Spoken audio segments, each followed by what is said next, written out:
It is the hosts of the Ruthless Podcast joining us now here on the Will Cain Show. As I said, it is Josh Holmes, Michael Duncan, John Ashbrook, and Comfortably Smug. What's up, guys? Big fan. Man. Glad to have you on the Will Cain Show. What's up? It's really good to be here. Great to be here. It's nice to finally meet. It's over the internet, but it's meeting nevertheless. I was just texting with my wife before we went on air. I said, would you please get the leaf blower away from outside my studio? He fired it up literally as the show got fired up. So I'm going to do my best to hear you and so the audience doesn't hear the leaf blowing right outside my door. But I'm glad to have you guys on. You guys have a very successful podcast. To set some background, I believe I'm correct in that all four of you worked in the office of Mitch McConnell for years. You're buddies, and now you're breaking down politics in Washington, D.C. Is that the correct bio? All of you guys inside the office of Mitch McConnell? 3 of the 4. I did not work with Mitch McConnell. I got roped in with these guys afterwards. Yeah, so we have one resident sort of redneck here, and then 2 of us that worked in the office, another that was in campaign life. But, we are buddies. That part is definitely true. And we like to kick it around a little bit. I don't know how to do this. Do I call you Smug? Should I call you Comfortably? Will, I don't know how to address Comfortably Smug. And CNN invited us to come on last week to their great detriment. Smug nearly broke them. It was spent like the entire Thursday and Friday talking about how dare they platform such an individual. So we hope you don't run into trouble by inviting us here. I don't think that I will. We're happy to platform you right here at Fox News. So, Josh, I'll start with you. So 9-0 decision by the United States Supreme Court in rejection of Colorado. Just a massive victory for Donald Trump. Yeah, no question about it. And look, we've been talking about this an awful lot. This thing is as close to written in crayon, and I'm talking about the Colorado case by Democratic activists there, as any legal brief you'll ever see. There were tons of punditry about veracity of all kinds of Trump claims over the years. Nothing was as bad as what they were trying to do in that Colorado case. I don't think any of us are disappointed by this outcome. It was also, I think, 9-0 in this political environment. A real message that we're actually we have a Supreme Court, and that Supreme Court's going to ensure that democracy is done here. Yeah, guys, and I'll let you bat it around the table on this. What will be interesting will be the reaction to this Supreme Court decision. It was last week the Supreme Court decided they will take up the immunity case for Donald Trump in the January 6th Jack Smith investigation.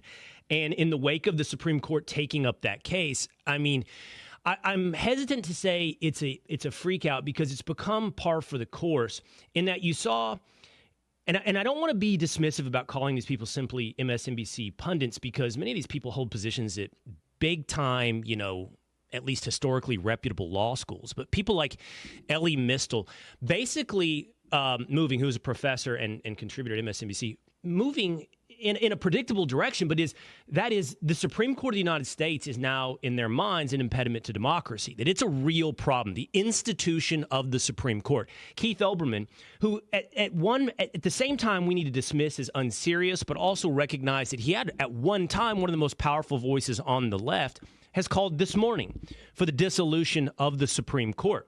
So I'm curious what they'll do. I'm curious what they'll do when you have a unanimous decision that puts him back on the ballot, Donald Trump. Smug, you want to take this one? I absolutely want to take this one. So this has been kind of like a hobby horse for me for a while, is watching the left get radicalized on the notion of the Supreme Court and what democracy is. I think you said it perfectly in the opening of this is more of a defeat for leftists than it's a victory. This is how our country should work. It was ridiculous to begin with, but the left doesn't really take these things well. They've had an effort for years now to try and pack the court with groups like Fix the Court, Soros-funded groups, left-wing dark money groups, whose whole bent is the last thing standing in their way is the Supreme Court, or else they can have total control of the country. And you're seeing that freak out in real time. So as absurd as it sounds when Keith Olbermann says the Supreme Court needs to be dissolved, destroyed, they're actually working to make that happen right now. There's even been an effort to try to push Sotomayor to retire because they're worried Joe Biden can't win, and they want to make sure they have as young of justices there as possible. So there's basically no line the left is not willing to cross to get their way. Yeah, that was smug, and we've heard from both Josh Holmes and Comfortably Smug, so I'll bring in Michael and John as well. I want to veer at times away from simply like kicking the left, because somehow when you do just kick the left, you lose some sense of credibility on what might be objectively true, at least in the world of perception. And so, I do my best at times to recognize reality. Like, is there some element on the right of a potential embrace of authoritarianism? Yes. The question is, how big is it, right? I think it's tiny. I don't think it's this overwhelming movement within the right. And I bring that up to say, when I say the following, I'm really attempting to not make a partisan point, but be objective. There is a huge movement on the left to destroy every institution of constitutional republic in order to, what in their minds or their language, John, would be to save democracy, but really it is to consolidate power. And, it's popular, meaning like actors like John Cryer will say do away with the Supreme Court or pack the Supreme Court at a minimum. But it's also intellectual, like we're pointing out with guys like Elie Mystal. And at this point, I think you would have to, if the five of us sat together and said, what institution has not come under the microscope of potential destruction of the left, we'd struggle to find some institution that's safe from their target. Yeah, I mean, look, everything from the Electoral College to the Supreme Court to the filibuster, when the left gets its hands on the wheels of power in this country, the first thing that they try to do is remove every guardrail from them accumulating more power. I mean, we were talking about this when we were on CNN last week, but like, if you want a sense of how radical the Democrats are, they won a huge swing state victory in Arizona and elected Kyrsten Sinema. And the first thing they did is ran her out of the party because she wouldn't eliminate the filibuster in the Senate to get everything that they want passed, in their left-wing fantasy. So, I mean, I agree with you 100%, Will. Every time that they point to us and say that we're radical, I mean, like the proof's right there. You just look at the last 3 years. Yeah, and Ashbrook, we've talked about higher education in and of itself, which I think could basically be the feeder system for an awful lot of this discussion. It's a feeder system directly into a number of institutions in our country, chiefly the mainstream press. And I mean, to be honest with you, Will, and you've noticed this over the years, one of the worst offenders of left-wing ideology has been the mainstream press, and it's because every single newsroom at major broadcasters, major newspapers is filled with people who are single-mindedly focused on a left-wing agenda. And you hear that from the right a lot. You hear the complaint, conservatives are just complaining about the press again. But there's a reason why people complain, because it is fundamentally biased. It leans toward the views of the people who are delivering the news. People consume news. They turn on the news because they want information. They want to know what the weather's going to be. They want to know what's happening in Washington. They want to know if the world's about to end. And that's really why, maybe to get the box scores from a baseball, yeah. But that's why they're tuning in. They're not tuning in for somebody's left-wing political point of view. And that's why these numbers are coming down for subscriptions in major newspapers. Numbers are coming down for viewers at these major broadcast networks, because the left has made it so one-sided that not only is it not informative, it's actually not interesting. Hey, Josh, who's on the panel today, the four of you, who is the resident redneck? Well, that's going to be Smug. I'll take that title. Yeah, and I don't know, we have all kinds of different smears that we use for him on a day-to-day basis, but he's the guy that's closest to the ground around here, and was the one that we met the last. And so he's I think he's got, if you're looking for a real controversial opinion here, well, that's your spot. That's where you gotta go. Yeah. Perfect. Bump set spike coming your way, Comfortably Smug. As someone who would never, it's like, who gets to claim themselves as redneck? Well, I don't know. I grew up in a small town in Texas. I worked on a ranch in Montana. Let's just say I'm redneck adjacent. I am familiar with the redneck. It's not just institutions, though, that are the target of the left. So when something happens on the right, when somebody is upset with something on the right, and I'm trying to be as objective and fair as possible, the criticism usually falls on the decision. It usually falls on the policy. That doesn't mean we're above ad hominem attack. I mean, to the extent that Joe Biden's senility and fragility are ad hominem, those are legitimate issues, and we will talk about the person. But what I'm talking about is the left when they find defeat or they find controversy, it's usually less about the idea and more about the institution or the person that they disagree with. And they're not afraid to malign the voter. And I'm struck by this book, and I don't expect anybody to be listening or watching right now to be familiar with it, but it's made the rounds on MSNBC, and it's called it's Rural White Rage or White Rural Rage. And it's these authors that have blamed everything that's happening in the country on white rural voters. In short, what you and I can talk about here, Smug, which is rednecks. And this appearance on MSNBC, I mean, he goes through a list of one of the authors, it's two authors, talking to Mika Brzezinski on Morning Joe. I mean, he said, look, they're racist, anti-immigrant, anti-gay, they are xenophobic, and that's just number one. Number two, they're conspiracists against QAnon, election denialism, COVID denialism. Number three, they have anti-democratic sentiment, including white and Christian nationalists. And number four, the white rural voter is not afraid to resort to violence. The entirety of the argument is, you know what the problem here is? I don't know what white rural voters make up. It's not half. But the problem is those people. Yeah, that's exactly it. I think that you framed it perfectly. The problem with the left is they're essentially run by a mob at this point, and they're not necessarily united by issues. For conservatives, for folks on the right, it's an issue-based situation when we make decisions. That's what, we believe in individualism. They believe in collectivism. So the number one way that they can unite people who might have completely different views. It's why you saw Queers for Palestine protesting. Yeah. There's no reason that these two groups should be aligned, but the left cows everyone together into a mob, and they do that specifically by saying anyone who disagrees with us is evil. And they go through the standard list of slurs. They say this person's a racist, this person's violent. I don't know if they've looked at any data lately on crimes, but the crime isn't happening in rural areas. It's happening in cities that Democrats typically control. So all the attacks that they try to smear, none of it's based in fact, none of it's based in data. All of it is just to tell their mob, hey, that guy who disagrees with us, he's evil. But it's also a real tell, Will. I mean, if you look at the modern Democratic Party, I mean, three of us grew up in the Midwest, and I think the Democratic Party of 20 years ago is very different than the one today. You look around at how it is today, it is very much this sort of limousine liberal, coastal elite, chilled chablis, as we like to put it on our show. But it's become sort of top down that exactly what you're saying is that they're uniting this diverse group of people who can't agree on anything. I mean, literally nothing. Imagine like environmentalists and union members, but somehow under the same tent, because you can unite everyone around this, those people are bad. And part of that, I have to assume, is that those people are made those people because they never interact with them. Yep. They never have any conversations with anybody. Yeah, that's a really, really good point, because you read a list of all of these things that white rural voters supposedly are. One thing that they are not is in power in this country. Joe Biden is president. The libs run every single university. They run every single major mainstream media outlet, or most of them anyway.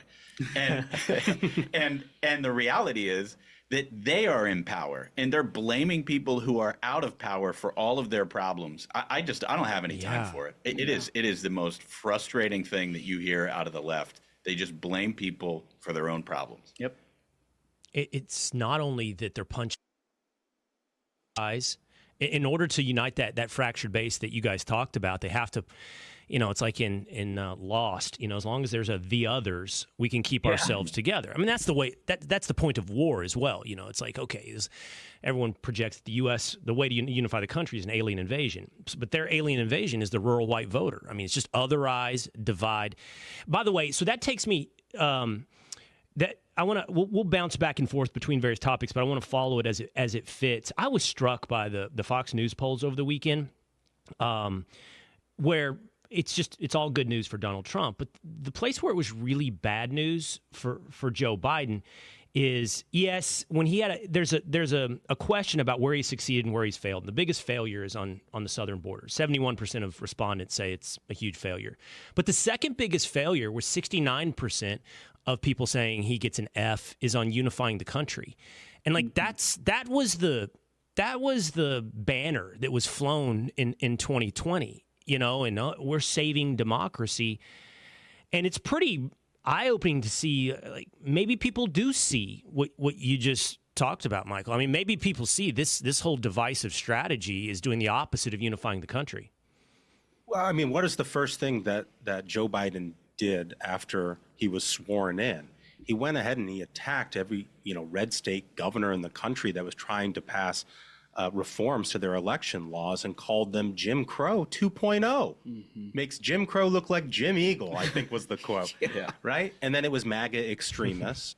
And so, I mean, look, you reap what you sow here. And Joe Biden has spent the last 3 years dividing this country and calling his opponents racist. Mm-hmm. Yeah, no, and it's funny that you mentioned, Will, the way he campaigned versus the way he governed. I mean, you're right. His whole center of his campaign was just restoring order to things, right? This is your old establishment guy who was not going to make any waves. He was just going to calm the country down. And then he does that on day one. He opens up the border through a series of executive orders. He passes a multi-trillion-dollar giveaway to Democratic interests around this country, creating inflation, creating more division. I mean, literally, if you were to map out a way to do the exact opposite of what Joe Biden pledged to do during the course of his 2020 campaign, you wouldn't change a thing. It was exactly the worst thing to do at the worst time. And now I think the polls reflect a common assumption amongst all of us that didn't work. It just didn't work. What do you guys think? Now, this will be to all four of you then. So, what do you think they'll do in response to this reality? So one of the first things they're going to do, I think, I'm a little surprised, but I think it's pretty clear that one of the biggest things they'll try to do over the next 6 months is tie Republicans to Russia. Again, it will all be about Russia. And then, then by extension, it's we're saving America from authoritarianism and alignment with a foreign power, and therefore we're saving democracy. That poll suggests to me, hey, that's probably not going to work. We might see abortion come back. I don't know.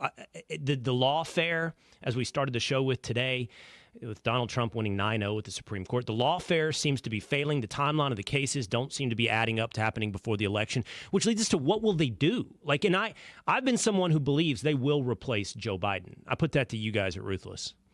Yeah, I think I totally agree. What I was going to say, Will, is the one thing that I think they will do is replace Biden on the ballot because they've tried everything that you've listed and none of it seems to work. If you look at the national polls, President Trump is leading by 2% nationally. And you mentioned the Fox poll and break it down state by state. In the key states where Biden won in 2020, Trump is leading by a significant number. And Democrats cannot deal with that. So what I think they will try to do is allow Republicans to run their convention, and then this is just one guy's theory. President Biden announces, for the good of the country, the good of the party, I will not continue to run as my party's nominee for president. And that allows somebody like Barack Obama or a father figure in their party to say, at our convention, we're going to put up 4 or 5 names and let the delegates at the convention decide. It's a way that they can placate Kamala Harris, but also get around her being their nominee, because as bad as Joe Biden is, Kamala Harris is that much worse. We all know it. We've all seen her on TV over and over and over again. And there are others on their bench that are far more capable of executing a winning campaign in November. They cannot do it with Joe Biden, and if they do, they're asking for a loss.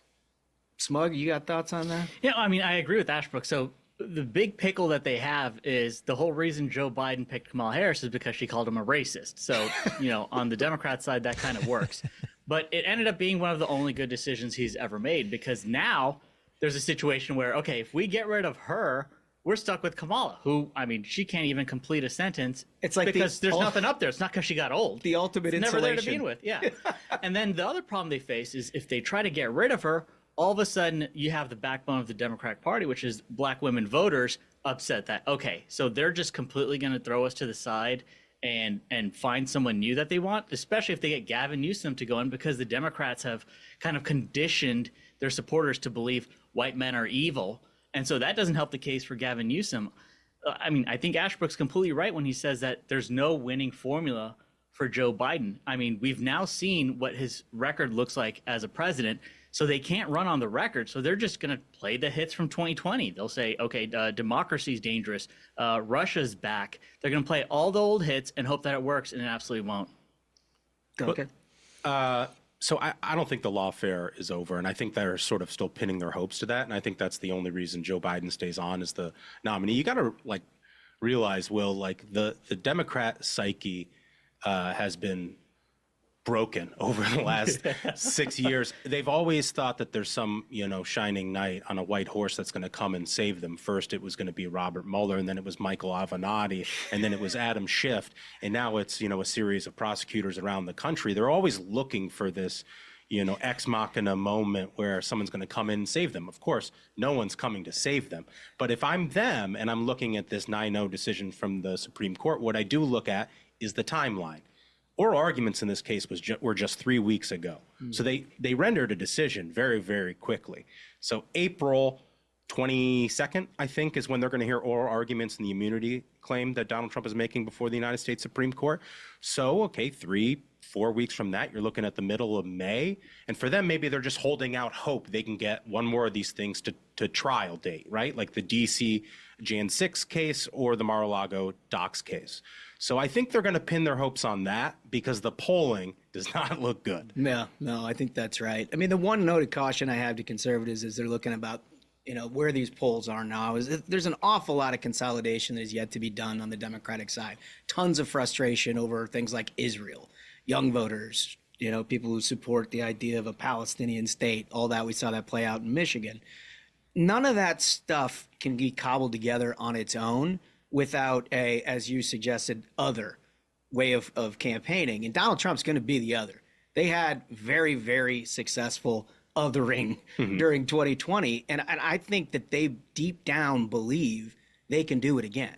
I think they look at some of these polls with independents, particularly in suburban areas, and they think there's a soft piece of that showing up in polling right now that can be re-solidified with the idea that Donald Trump's about to bring chaos back to this country.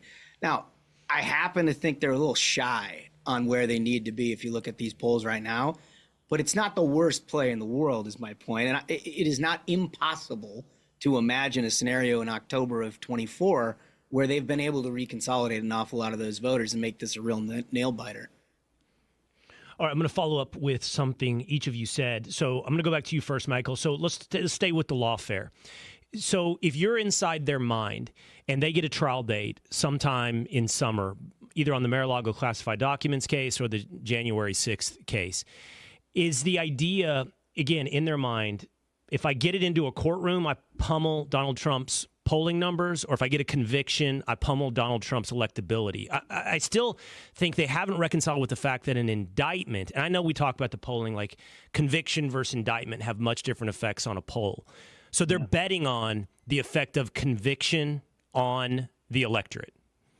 Yeah, absolutely. I mean, that's what they ultimately want, is every one of their ads to start off with convicted felon Donald Trump. I mean, if you look at some of the polls conducted earlier this year on, the hypothetical that they would ask to voters, if Donald Trump is convicted of one of these, felony charges in these cases, would you still vote for him? And it moves numbers, I mean, we don't know ultimately how this will be metabolized by the electorate. Obviously, different cases probably have different outcomes politically for Donald Trump. I mean, the case in New York where they trumped up a misdemeanor to 40 felony accounts, I think is processed differently from, by the electorate than, say, the DC Jan 6 case or the Mar-a-Lago docs case. But those two cases really are the ones with the most political liability for Donald Trump. So they want to get those into a courtroom. And ultimately, back to Holmes's point, they want to run a referendum campaign against Donald Trump. Mm-hmm. They don't want to run an election where they have to sell Joe Biden, right? Yeah. And so being in a courtroom and having wall-to-wall media coverage and all of that allows them to make that argument. Okay, and then the follow-up to you, Ashbrook. So if you and I both agree that ultimately it's going to add up to just the inability to run Joe Biden out there, and that doesn't even factor in yet the age thing. By the way, have you guys noticed in the past 2 weeks, they seem to be happy to talk about age. Like they're trying to talk about Donald Trump's age and his senility. Like this is the issue. You guys want to do this? You want to have this fight? I can't believe they're like, yeah, let's do this. But Ashbrook, if we're right, and they go to the convention, and I like what you said. Okay. They throw it to the floor with 4 candidates, and that's the way they kind of can do the Kamala thing without doing Kamala. They can say, oh, look, the delegates didn't pick Kamala. Who are those 4 or 5 names? Is it Newsom? Is it Whitmer? Like, who's on the floor that they're discussing at the Democratic convention? Well, I think you named 2 of them. I think Gavin Newsom is one of them. I think that Gretchen Whitmer is one. There's a guy named Josh Shapiro, who's the governor of Pennsylvania. He could be one. This guy named Wes Moore, who's the governor of Maryland. He's, maybe you saw the video of him doing shotgun and beers outside of the Ravens game. He's younger, obviously a huge contrast with Joe Biden. He could be one. They've got a bench, a mile long. And I think that bench of people who are like, wait a minute, I really want to run. This should be my turn. That bench is agitating behind the scenes. Nobody would ever do it publicly, but behind the scenes for an opportunity for their close-up this fall, because they know that Biden's going to come up short. So, I was just going to say, it's also why Ashbrook's theory of the case here, that they have to do this at a convention, I think is the only way that you could actually get it done, because of all of the people that you just mentioned on the bench, plus Elizabeth Warren, plus Amy Klobuchar, plus Cory Booker. I mean, none of them will want to just hand it over to anybody. They've all run for president before. And I think the idea that you have any sort of open debate within Democratic politics, that's great irony, by the way. Democracy does not a perfect fit within the Democratic Party. But the idea that you can do that publicly and have another moment where they all raise their hands on stage saying, yeah, open the border, we'll give everybody benefits, is something you cannot do in the shadow of an election this big. They can't have it. And so it has to be sort of behind the scenes if it's going to get done. So you said something fascinating again, Ashbrook. You're winning today. You said something again. No, you guys are all great. I'm loving this. No, but the deep bench thing, I've never thought about Democrats having a deep bench and rattling off those names. And it certainly is deep compared to the people at the top. It's like your starters stink, obviously. Like Biden and Harris stink. I'm not sure that adds up to meaning your bench players are good, but they might be better than your starters. And I wanted to bring you guys in on this. One of my producers, by the way, is a big fan of Ruthless, and he was saying that you do have a bit of a debate amongst yourself going on between, like, kind of, look, we can talk about McConnell, but some establishment instincts versus some America first there at the table at Ruthless, which I love that debate. I love that healthy tension.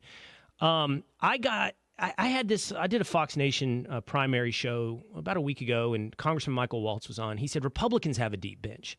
And I didn't feel the same way. I said, when I looked at the Republican primary and I saw everybody on the stage, I just didn't feel, and we could argue politicians shouldn't make you feel inspired, but I didn't feel vision and future. And I have this constant wonder is what happens to conservatism after Donald Trump. I, for one, like the repositioning towards America first. I like a populist instinct. And this is a change for me that I would openly, lay out there for the audience. This is a change over the past, really for me, like 5 years. But I do have this concern that obviously a lot of it is about him as a personality, is him as an individual. And without him, what happens to the movement? And I don't know. I think Ron DeSantis is actually much more hawkish when it comes to foreign policy than Donald Trump. And were he president, we would probably see that. That's not the only issue of America first. But I don't know that I see a deep bench that's going to continue a movement either for Republicans. Well, look, this is a theory that I've had all the way back before we even knew we were going to have a primary, which is you never win a Republican nomination ever. Literally ever, when you're trying to surf off the wave of another movement that had already had success, right? If just in recent memory, if you look at 2016, you had 16 candidates on stage basically trying to do one iteration of the Tea Party of 10, 12, and 14, and then one guy out doing his own thing in Donald Trump, right? If you look back, even George W. Bush was very, very different than his father, H.W. Bush, in terms of domestic policy, things like education, energy, and other things. What I saw coming into this is a whole bunch of people that were either trying to do a Donald Trump routine, not named Donald Trump, or basically not in a position to win the primary in the first place. I think that was a recipe for disaster. At some point, there will be someone with an authentic vision that you haven't heard before, making an argument that is very, very compelling for some of the things that you believe in, some of the things that I believe in. ultimately what it's about in terms of being a nominee is figuring out how to cobble together a not nearly as crazy different Republican Party as Democrats have trying to cobble together on their side, but with a central vision and sort of this umbrella message that Donald Trump has really done really well with over the years. I think the principles have largely remained the same. Foreign policy, there might be a few things in there, but I do have hope, Will. I think there are an awful lot of people out there who can look at the electorate of where Republicans are right now, who our voters are, and how to represent them with conservative policies, or they wouldn't have gotten into this in the first place. Yeah, I mean, I think, Ashbrook mentioning the issue that they have on the Democrat side is it's kind of like they have a pent-up bench of folks. There's been a third of a century where at the top of the ticket, it's been a Clinton, an Obama, or a Biden. And they have basically just held on for dear life and kept the rest of the folks out from having a voice in that party. Meanwhile, on the Republican side, I think this primary was a prime example of what Josh just said is, yeah, you had people who are trying to act like Donald Trump, but going forward after Trump is the presidential candidate, we still have a ton of people. Look at how much attention Vivek Ramaswamy got. Came out of nowhere and got a vision that a lot of people agreed with and could see a positive future with. And across the country, we've got governors who are all-stars. We've got new senators who have been, younger senators who have been arriving to the Senate. There's a lot of hope for the future on the Republican side, while they're still trying to run yesterday's candidates on the Democrat side. Yeah, and he mentioned governors. I mean, right now, Greg Abbott, governor of Texas, is standing up to the feds and actually trying to shut down the border to his state. He's doing things that Joe Biden will not do. That's the kind of contrast that a guy could take into a campaign in 28. A lot of people talk about Brian Kemp and his fight with Donald Trump. What they forget about is that when Brian Kemp first ran for office, he ran as, here's my truck, here's my gun, I'm going to use both of them, and I don't care what you think about it. And if you know the guy, if you talk to him, it's a genuine part of his personality. That's the kind of thing that people will be able to see in the years after President Trump steps off the stage. Look, I mean, the reality is President Trump is a unique figure in American history, not just politics, not just this presidential election, in American history. He stood on stage and he shaped an entire party, an entire message, an entire movement, and an entire country to something that a lot of others weren't talking about. And he did it through willpower, and he did it by, in a lot of ways, one of the things we talk about, that we joke about, Donald Trump might be the greatest press secretary who ever walked the face of the earth. Everybody's like, oh, all they do is fight against the press and fight against the press. Well, who's calling people and trying to shape things behind the scenes? It's him by himself. He's not leaving it up to a staffer. He's in charge. And so, you're right, Will. When he steps off the scene, things are going to change. But I think there's a lot of hope for the Republican Party. Well, and my concern is when he steps off the scene, you revert to instinct. I don't know that I agree. So, Josh, you said two things that I find fascinating. I don't know that I agree that I see this great big variation in Republican candidates as you go throughout the years. I'm not saying they're all the same, and maybe I'm guilty of now living in a world of Donald Trump, but the bandwidth of variation between Republicans for many, you could argue decades, was relatively tight. Like John McCain, Mitt Romney, George W. Bush, we're talking about degrees of difference. And then Donald Trump comes along and blows out the bandwidth. And so I think but I'm intrigued by your idea of vision. And that, we're always accused of fighting yesterday's war, preparing for the war we just fought and thinking it's tomorrow's war. And what you're saying, Josh, is we're also doing the same thing with politics, is we're gauging and grading and trying to win elections on being the next Donald Trump, and the guy that truly wins is the one who has his own unique vision that he can sell. And I find that incredibly fascinating. But I will ask all of you on this, maybe each of you give me your one name. Who do you think, if you're projecting right now, because I'm going to tell you at the outset, if the four of you give me names that are inside that bandwidth, it's not going to do it for me. I'm concerned, Ashbrook, to your point, I'm concerned we revert to the mean. I'm concerned we go back without Donald Trump to Romney and McCain and Bush. And if this ends up being this great historical exception, I hope Josh is right and we have another guy with his own unique vision that takes us in a positive direction forward. I don't. I'll since you mentioned my name, I'll start with this. I don't think one thing I really agree with Josh on is that I don't think it's possible for somebody to come in after Donald Trump without their own vision. And the vision of yesterday's Republican Party is not going to succeed in today's Republican Party. They just can't do it. So it's going to take somebody like Greg. Sorry to interrupt. Real quick. If Donald Trump were not in the race, do you think the Republican electorate right now would embrace Nikki Haley? If there were no Donald Trump, would we have Nikki Haley as our presidential candidate?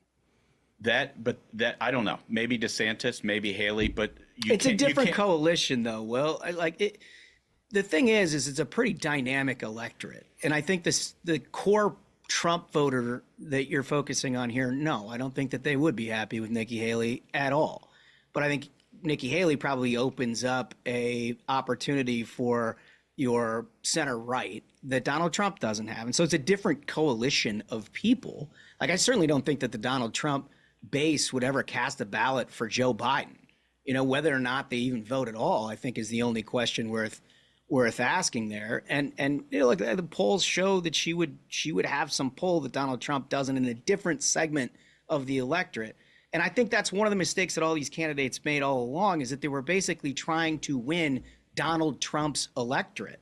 You can't beat Donald Trump at Donald Trump's electorate. I mean, are you kidding me? I always quote Big Lebowski. How are you going to keep Bunny down on the farm once you've seen Carl Hungus? I mean, they saw Carl Hungus.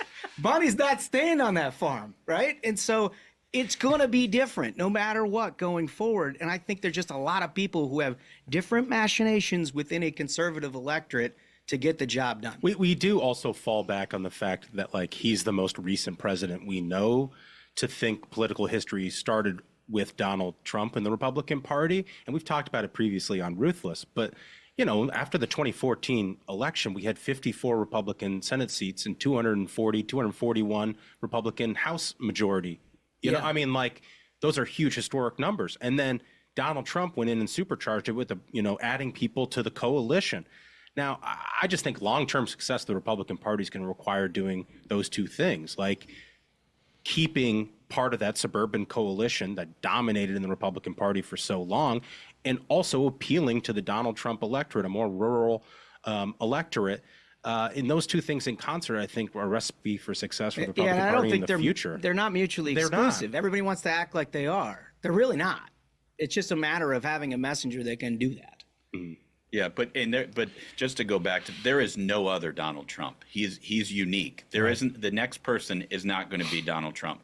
They're also not going to be Mitt Romney. They're going to be something a little bit, actually a lot closer to Donald Trump than they are to the 2008 version of who Republicans nominated. It's just, I believe that. I hope you're right. Yeah.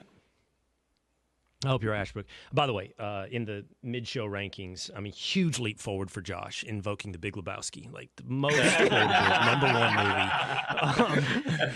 number one movie on my list. It's literally number one, and that beat out a lot of westerns. And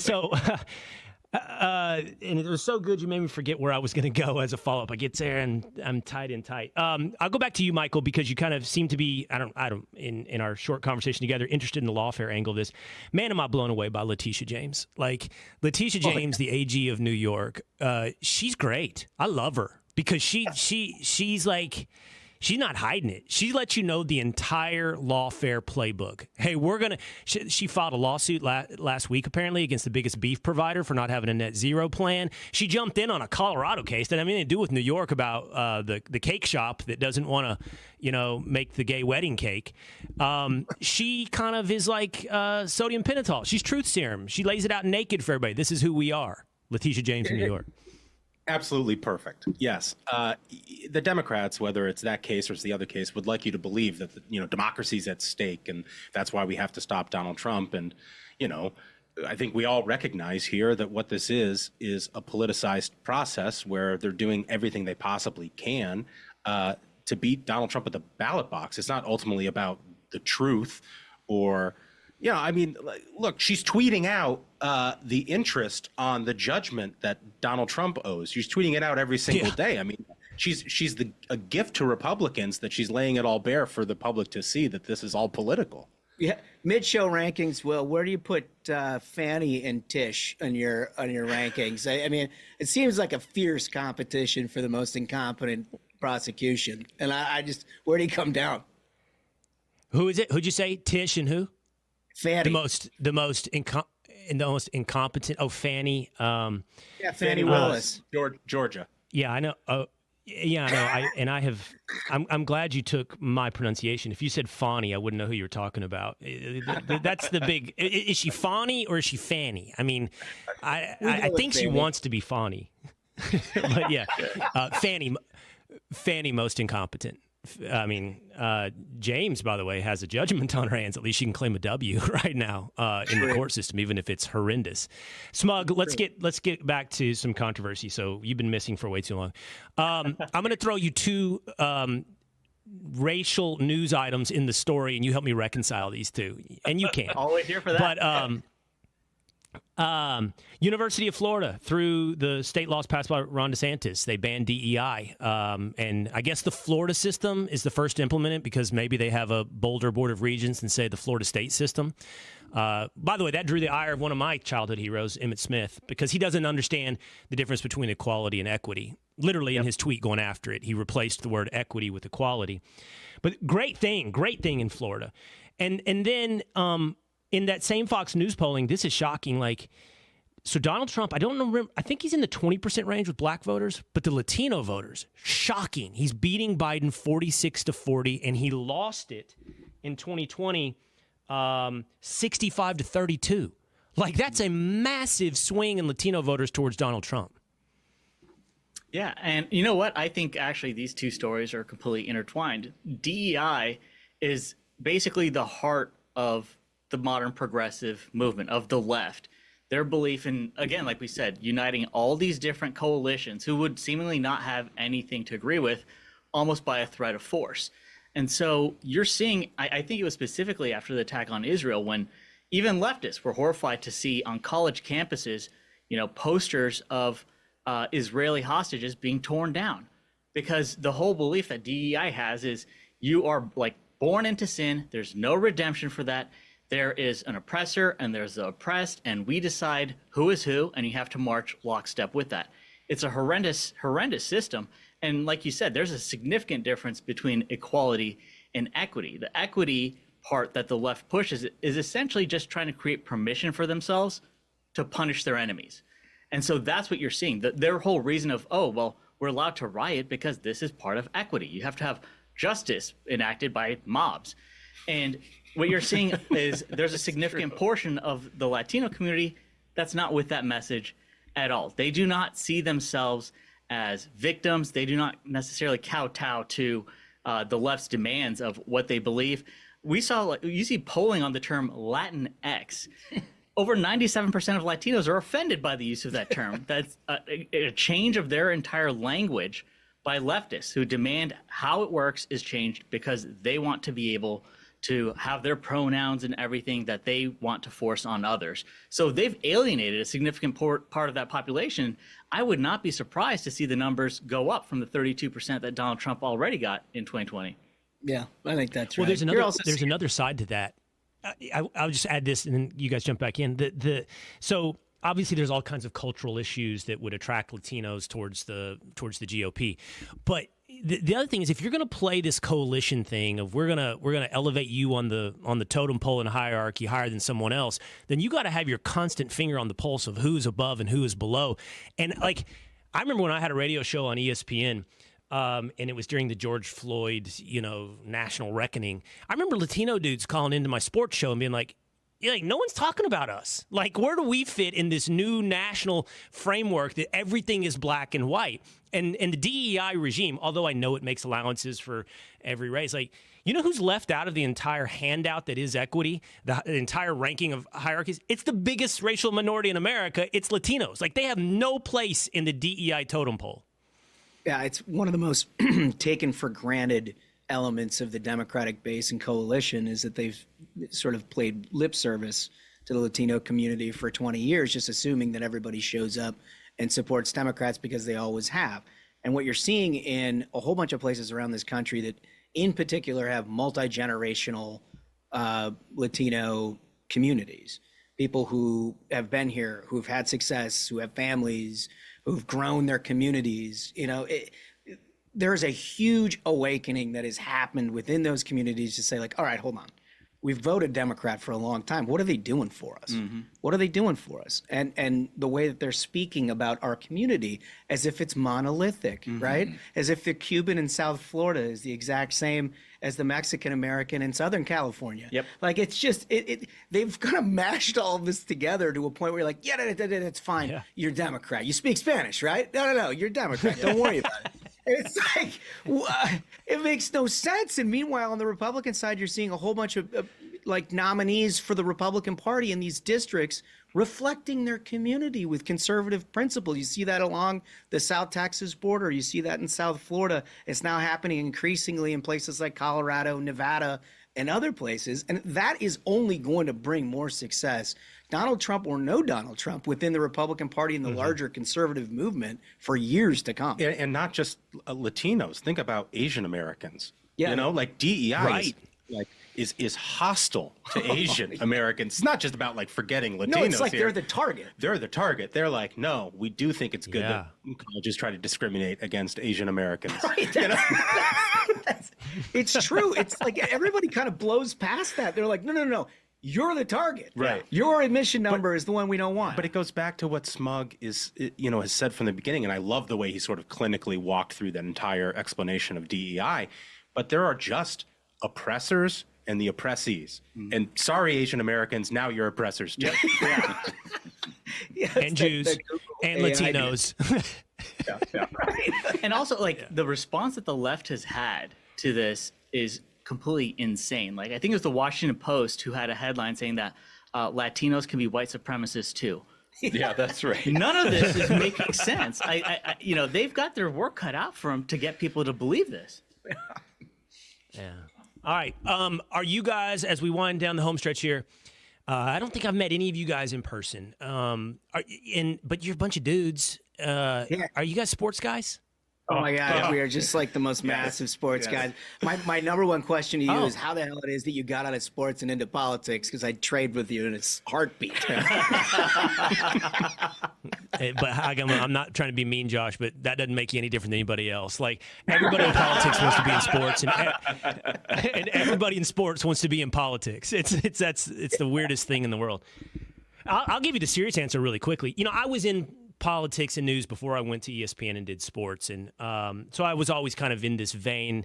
I was a contributor at CNN and National Review for a while, but the 2020, I just think 2020 changed everything. It's like, I could talk about cultural issues, and I love sports, and I love talking about sports, but I just wanted to take it more head on, and I had the opportunity behind the scenes to make the move. So let's talk sports for just a second.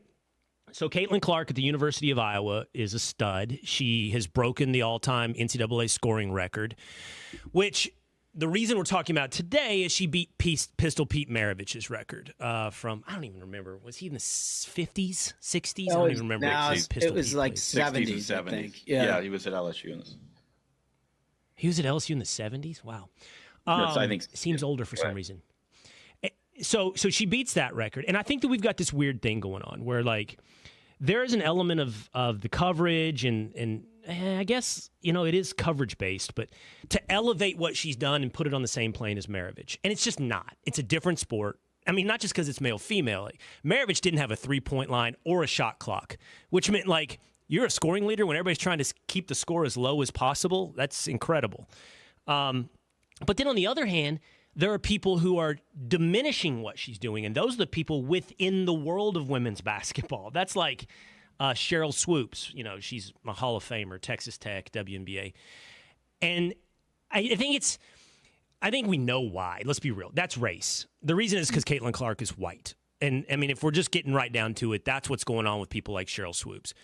But on the other hand, Outkick here at Fox had an article where it's like, got after the University of Iowa coach because she said, well, I don't think we should try to beat men's bars. I don't think we should try to beat Maravich. She already got the women's scoring title. And I actually agree with that. It's like, celebrate her for becoming the all-time women's leading scorer. Why do you have to compare her to Maravich? It's apples and oranges. Yeah, I think that's probably right. It is one of the very few scoring, this scoring title is one of the very few things you can do in any sport that has a comparable marker. But for all the reasons that you suggested and others, it's not the same. It's not the same. I am absolutely, totally disgusted by people who try to put her down, though. Yeah. I mean, this is a generational athlete. And if you needed to think about how significant her place is, look at the TV ratings.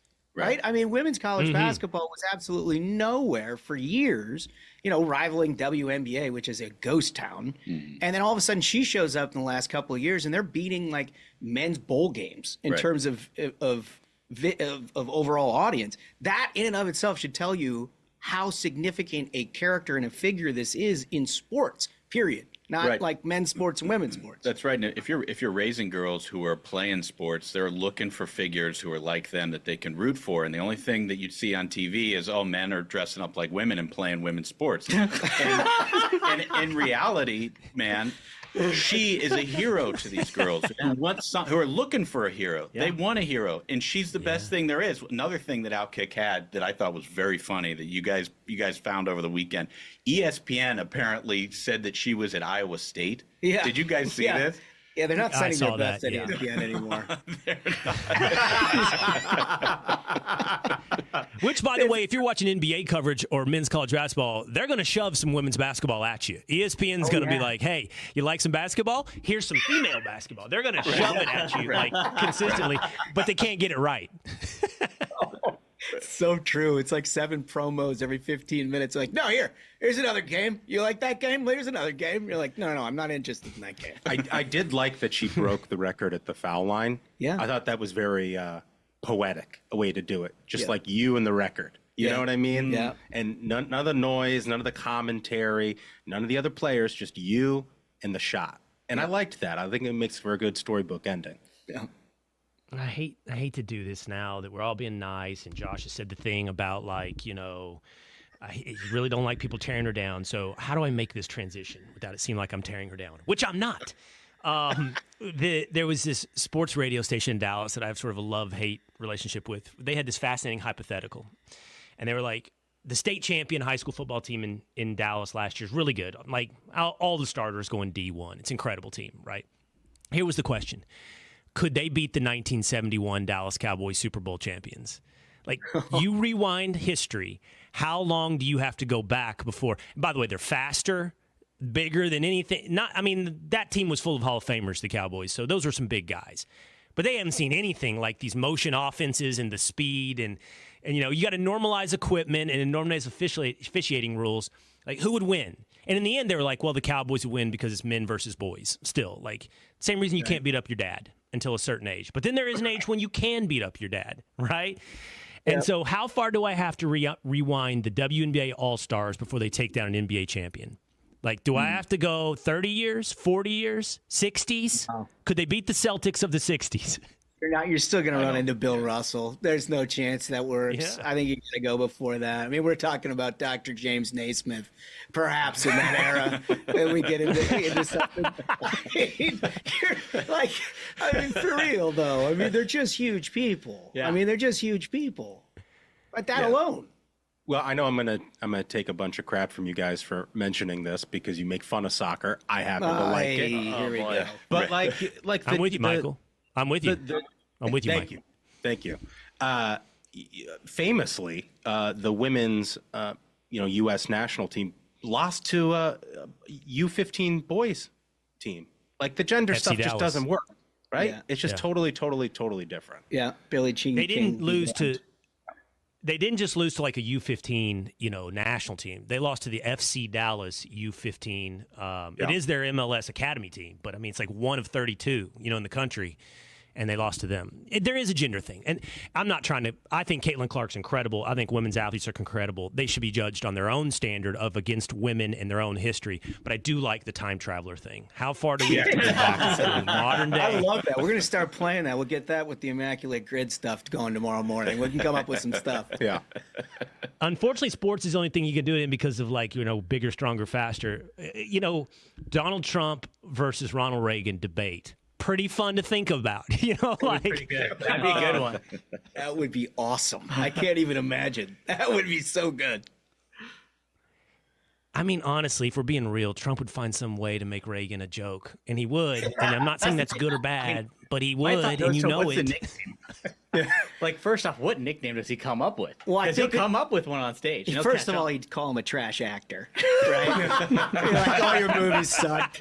Everybody knows that the only reason you're doing this is because it sucked. If you were any good, you'd still be in movies. Your wife's into astrology. That's exactly what he would do.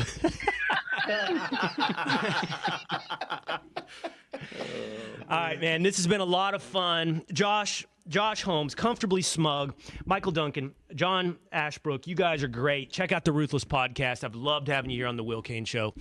Thanks so much, fellas. Have a good show. Thank you, Will. Thank you. Really appreciate it.